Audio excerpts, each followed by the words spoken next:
Welcome to the Federal Retirement Podcast. My name is David Rates from Benchmark Financial Group, and every month we discuss important topics regarding the retirement planning process for federal employees. This Lunch and Learn series is an interactive discussion where individuals can ask questions. To join these discussions live, you may register by joining our email list at bfgkc.com. We also provide in-person retirement planning and benefit education to federal employees. To learn more about these seminars or to schedule a seminar at your federal agency, go to our website at bfgkc.com and click on seminars. Additionally, if you're looking for assistance to get your retirement on the right track, set up an appointment with us today. You can schedule an appointment online by visiting our website at bfgkc.com or email me at david.rates@bfgkc.com. The contact information is also listed in the description. By setting up a complimentary consultation, we can review your financial situation and develop a plan to meet your financial goals. We hope you enjoyed this topic and hope to connect with you soon. Good afternoon. My name's Gary Rates. I'm the founder of Benchmark Financial. Our presenter today is David Rates, the president of Benchmark Financial Group. One of the key questions on every federal employee's mind is will I make enough money in retirement considering our current economy? Also, as a federal employee, will I have, and that has many income sources that I'll need to plan for and manage? Additionally, some of the current deductions I have as a federal employee will go away or transition as I transition into retirement. So, David, let's explore what makes up federal employees' retirement income and how it has the potential to come close to or exceed your current income. Well, thanks for tuning in, everyone. This month, we thought it'd be worthwhile to take a deep dive into this idea of what are your FERS benefits actually going to pay you in retirement, especially on a net basis. So feel free to chime in with any questions that come to mind. Sometimes it's nice to get a dialogue going. So, all righty, analyzing the numbers. So oftentimes when we're planning with folks in the retirement planning process, the question that oftentimes comes to mind is, what's my net income going to be? Is it going to be more? Is it going to be less? Or is it going to be the same as I was bringing in while I was actively employed? One thing that's easy to forget about is you got a lot of deductions that you pay for as an active employee that go away at the point of retirement. So, but we'll take a look at that here in a little bit. So three main sources of your gross retirement income as a FERS retiree are obviously going to be your pension. And there's some decisions that you need to make in terms of survivor benefits that impact what your net take home is on the first pension piece of the pie.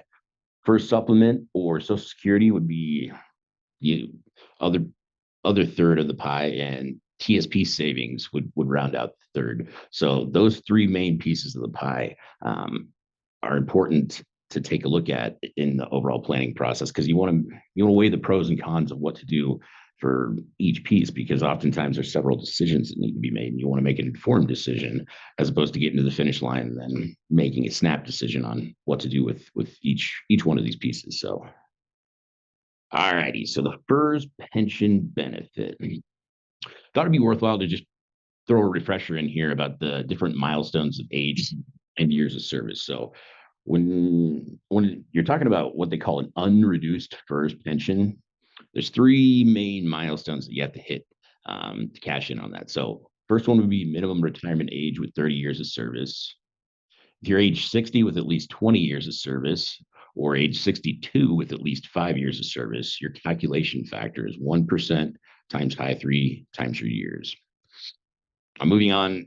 Age 62 with 20 or more years of service is an important one to keep in the back of your mind, because the pension calculation goes up by 10%. So if you're targeting age 62 and you got 20 plus years, that calculation factor is going to be 1.1 times high 3 times years of service. So sometimes people are weighing the pros and cons between going out at 60 with 20 or hanging on to 62, just because of that extra 10% pay increase, which doesn't seem like a lot when you're looking at it in decimals, but when it breaks down to actual dollars and cents, it makes a fairly noticeable difference. But sometimes it's a matter of how close you are to burnout status. So, all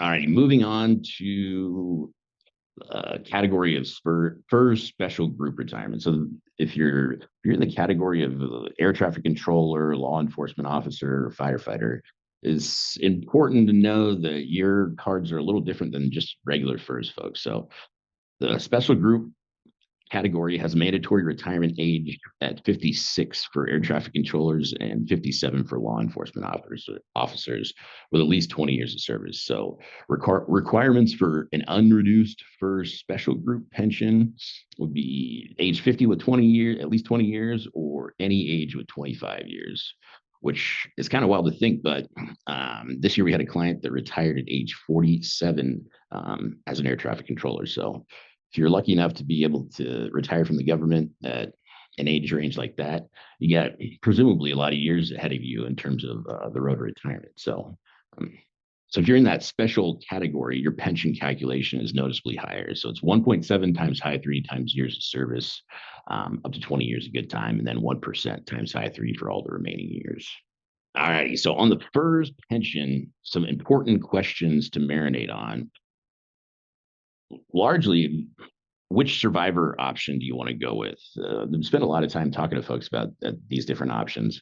And sometimes when you're getting estimates from HR or just the lingo can be a little confusing. But really, in a nutshell, it boils down to three options. So you can take a life only option, you can take a partial survivor benefit, or you can take Uncle Sam's maximum survivor benefit. But you want to know what those benefits are going to pay a surviving spouse and what it's going to cost you while you're alive and well as a retiree, because there's a price associated with each one. So sometimes when people are like, you have a married couple and they're both federal employees, it can make sense to go with life only options because they've both earned pension benefits from their own service history. So if you're in that boat, that's kind of a unique category, but one to know about. So, all righty.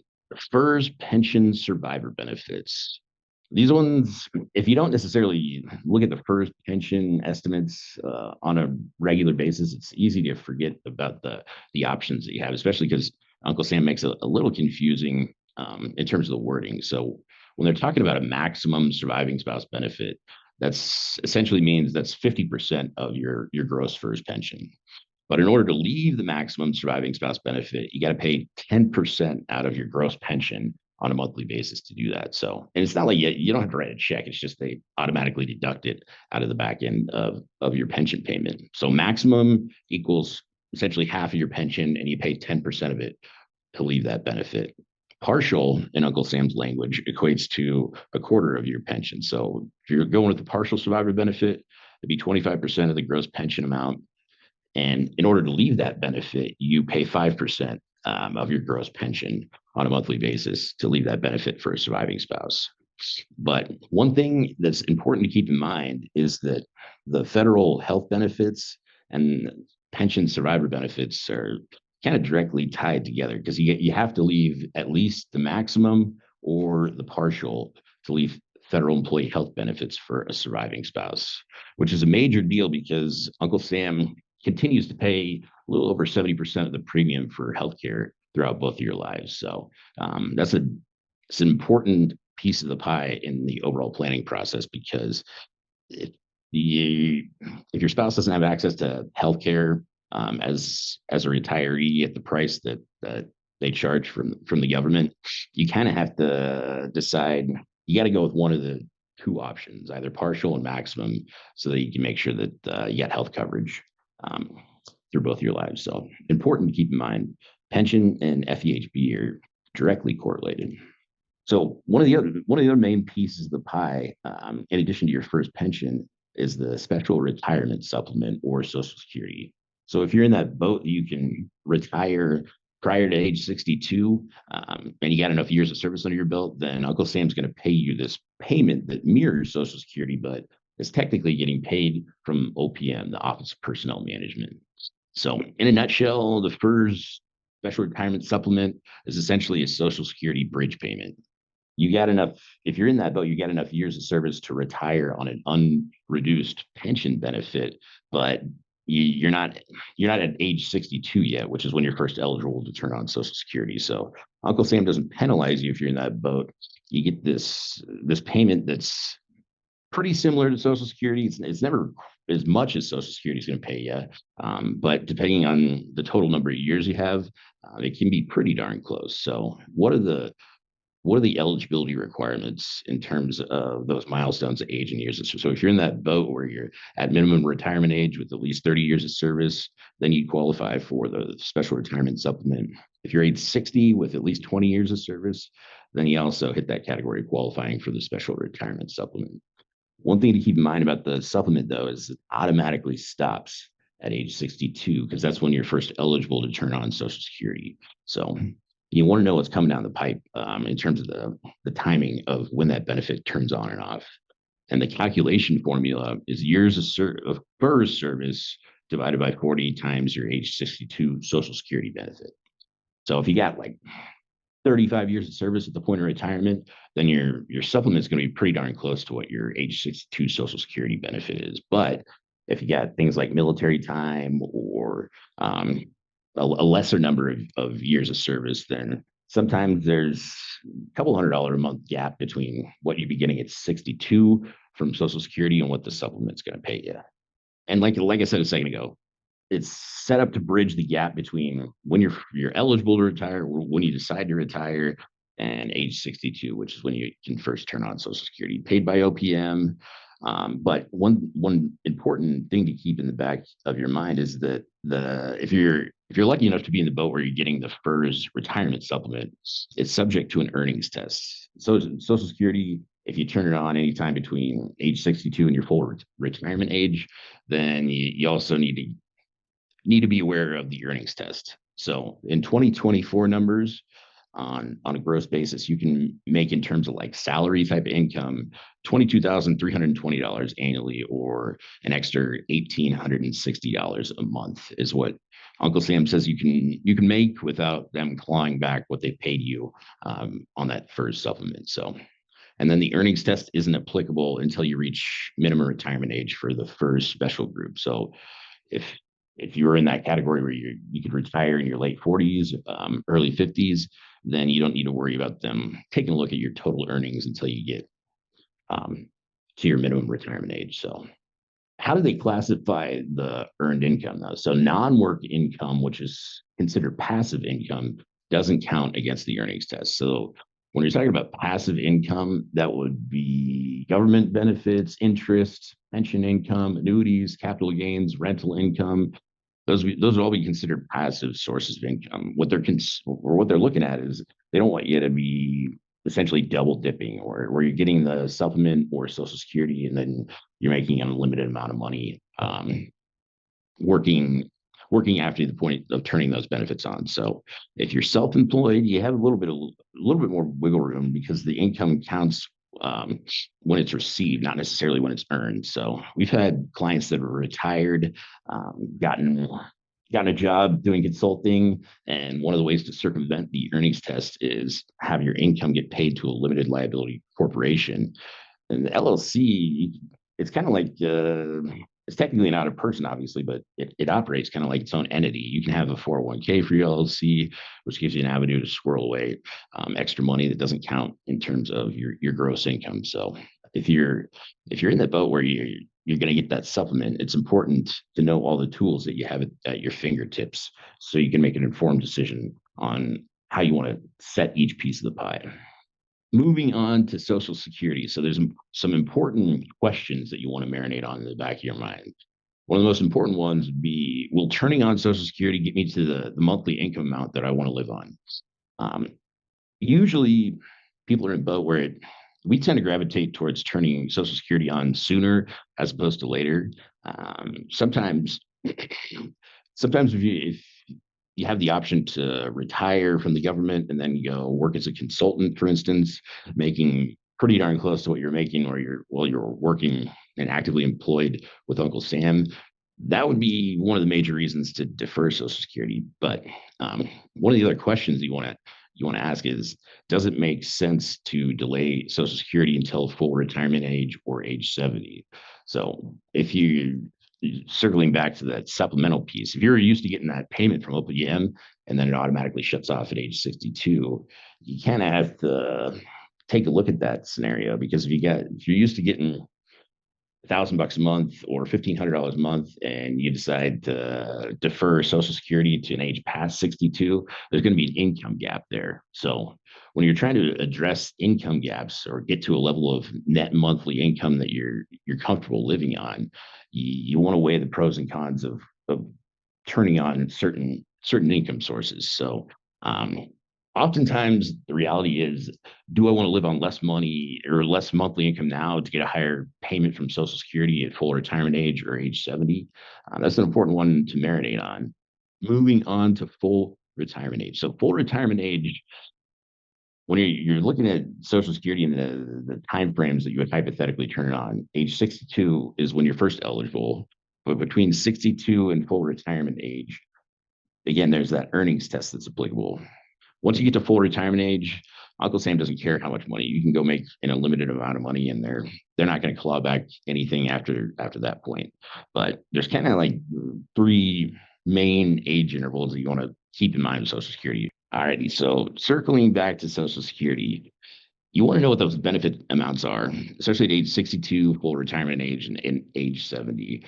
We always talk to folks about the fact that obviously the benefit amount at age 70 is higher, but one of the things that's important to keep in the back of your mind is that Uncle Sam's already squirreled away this pot of cash that they plan to pay you as a Social Security recipient. So the reason the payment amount is the highest at age 70 is because you're getting a shorter duration of payments out of that pool of cash that Uncle Sam set aside for you as a Social Security recipient. So if in theory you had turned it on at age 70, you would have deferred 8 years of monthly payments to get to that benefit amount. So an important one to know in terms of the cards that you're working with, in terms of the Social Security benefit amounts. So, and then when you're looking at a statement, the big bold number on the front of the Social Security statement is the benefit that's payable at full retirement age. It's important to remember you got to flip to the inside pages to get the actual age 62 benefit amount. So moving on to TSP.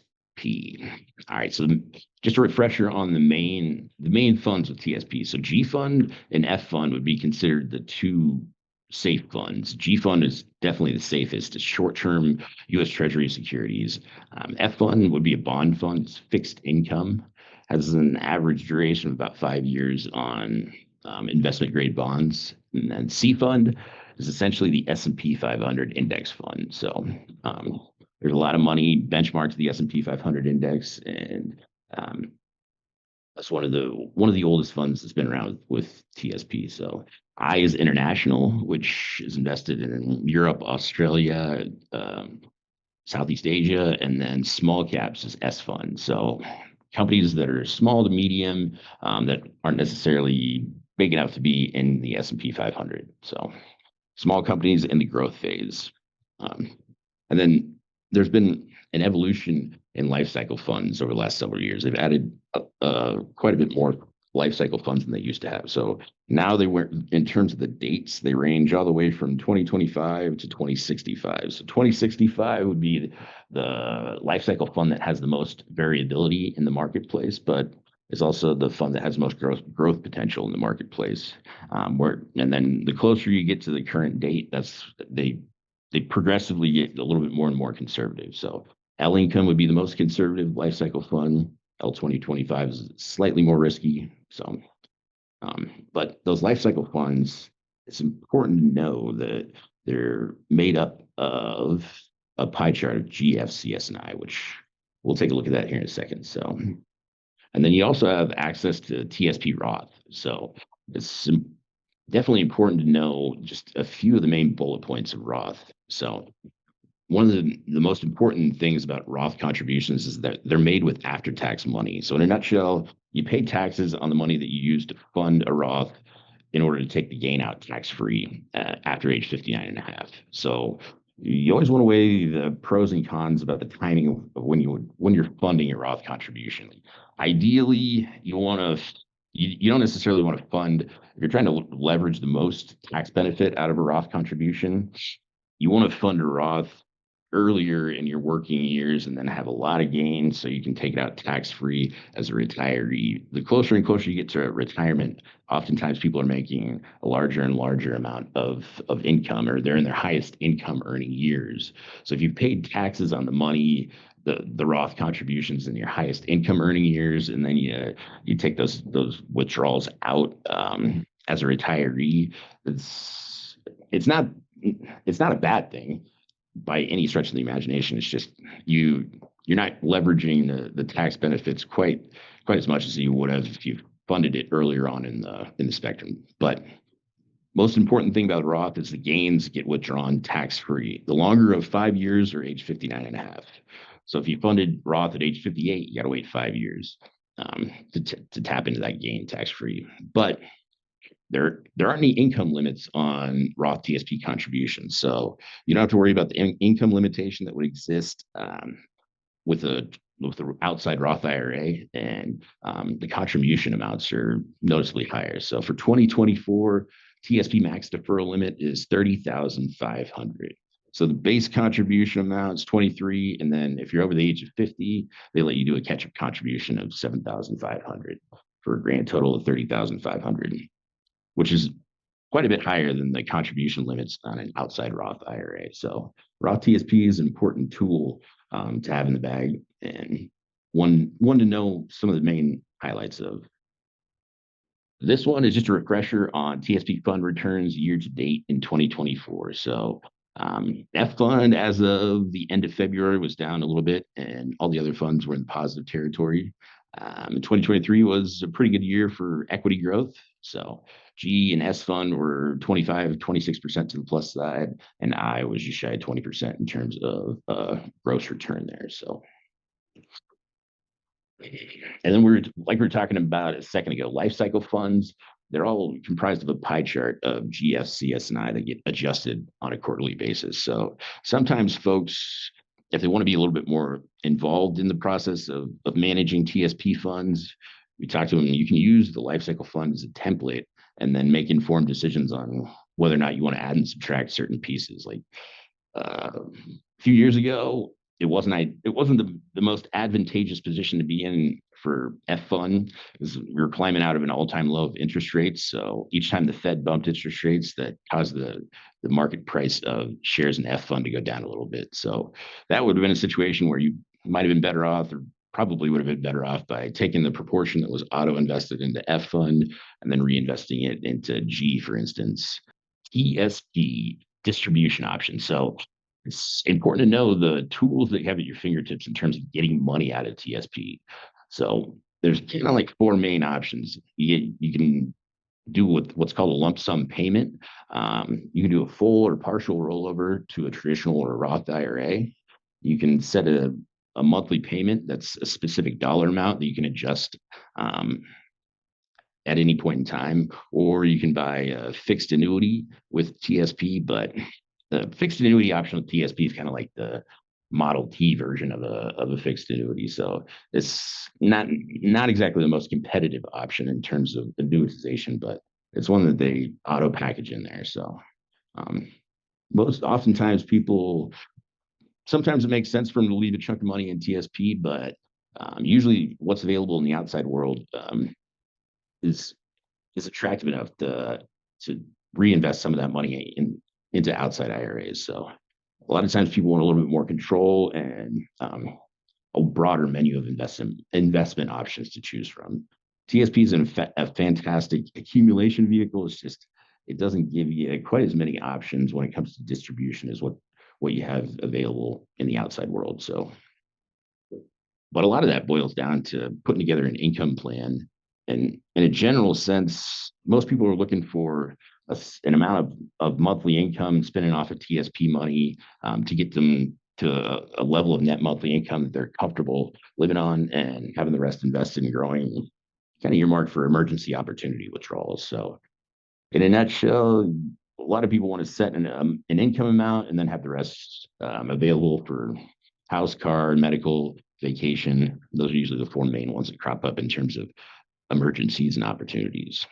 So TSP withdrawals, like I said a second ago, sometimes if people are retiring prior to 59 and a half, they'll, depending on the duration of time they have until they get past that 59 and a half milestone, they'll leave a chunk of money in TSP and distribute it directly from thrift. And as long as you're in an age category where you're retired at least age 55 with 30 plus years of service, or you're retiring after age 50, if you're in that special category of air traffic control, law enforcement, you can distribute a monthly amount from TSP prior to 59 and a half and not worry about getting dinged with a 10% early withdrawal penalty. So 59 and a half is kind of like this magic age that applies to any retirement savings account that's like a 401k, TSP type of an account. And you just got to be particular about how you're distributing money if you're lucky enough to retire prior to 59 and a half, because if you don't do it the right way, you could accidentally shoot yourself in the foot with federal taxes, state taxes, plus an extra 10% for an early withdrawal penalty. So it's not like if you're retiring from the government prior to 59 and a half, you can't use any TSP money. You just need to be informed about what the options are. All righty, moving on to an income comparison. We spend a lot of time harping on this, but here's what it looks like in terms of actual numbers. So this would be a hypothetical example of somebody retiring, and you always want to take a look at what are the current deductions that you're getting dinged with on a monthly basis. So in this hypothetical example, gross income for this person was 17,000, current deductions were 11,000, and on a net basis, it was 6,000 and change coming in on a monthly basis. But you always want to look at the deductions that you pay for while you're actively employed relative to the deductions that go away at the point of being a retiree. So deductions while you're actively employed are federal and state taxes, healthcare, that'd be the FEHB, dental, vision, flex spending account, contributions going to FERS retirement. TSP is a big one, depending on how much you're contributing each biweekly paycheck. Other taxes would be Medicare tax, Social Security tax, life insurance. You want to take a look at the FEGLI piece of things and how you want to set FEGLI coverage after you're formally retired from the government. So oftentimes people might be paying a higher monthly premium for FEGLI coverage. And then usually people go hang on to basic and option A, and they take what's called a 75% reduction, which puts the premium for FEGLI in a range that's reasonable. So, but what are the ones that go away when you hit the point of being a retiree? So obviously you still have federal and state taxes. State might be, depending on the state you live in, there's different tax laws for each state. So healthcare, FEHB, the health benefits, dental and vision definitely stay.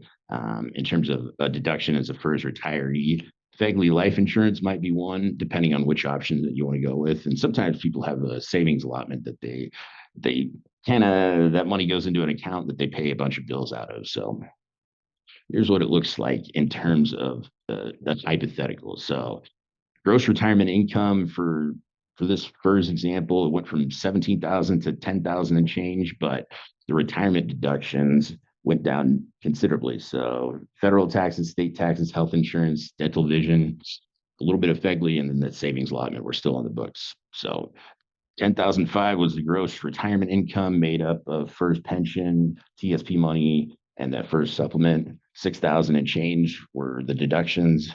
So on a net basis, it was a little over 4,000 a month is what was coming in on a monthly basis for this FERS retiree. That put them in a spot where they were down 1,800 and change in terms of net monthly income. But circling back to the earnings test, if you're down 1,800 a month in terms of net monthly income, but you can go make an additional $1,860 plus the supplemental income that's rolling in, that's not a bad spot to be in. So if people are in this situation, oftentimes they'll retire from the government and then go work maybe like 2 or 3 days a week doing kind of a labor love or something that occupies their time, but it's not quite as rigorous as the day-to-day grind of going to work every day. So you can pick and choose when you want to work. And like I said, do it a couple days a week and make some money. So how do you start a retirement strategy? So when we're working with people, First meeting is always a fact-finding meeting where we send you just a list of identifying info to gather, and then we ask you questions about the benefits that you have, what your goals are in retirement, and we take all that information and put it together into a written plan that we call version 1, which just breaks down each main piece of the pie. So we give you options on which options to go with on the first pension, so you can make an informed decision there. FEGLI, you always want to take a look at the pricing. It's cheaper while you're actively employed as opposed to when you're a retiree. So the price per thousand for coverage goes up quite a bit. So if you don't know what your options are with FEGLI, you might get a nasty surprise in terms of what you're actually paying for as a retiree. And then we'll take a look at the supplement or Social Security. Spend a lot of time working with folks on putting together an income strategy with TSP or 401k funds. And then that net monthly income comparison is always an important piece of the pie. It's really where the rubber meets the road in terms of, does it make sense for you to retire, and how much are you actually going to be living on? So, and then subsequent meetings, we make adjustments to the plan as needed, finalize things, and implement the strategy. How about any questions? Patty, any questions? I don't have any questions. As an FYI, David and Gary are available to do in-person retirement seminars at your agency. So if you're interested, let us know. David, do you have anything else? Thanks for tuning in, everyone. Hope to talk to you at some point in the near future. And if you think of anything that after the call that you didn't necessarily think of while we were on it, feel free to, you can always give me a call, send me an email, or go to the website and submit a question via our website. And like I said, thanks for tuning in, everyone, and hope to talk to you in the near future.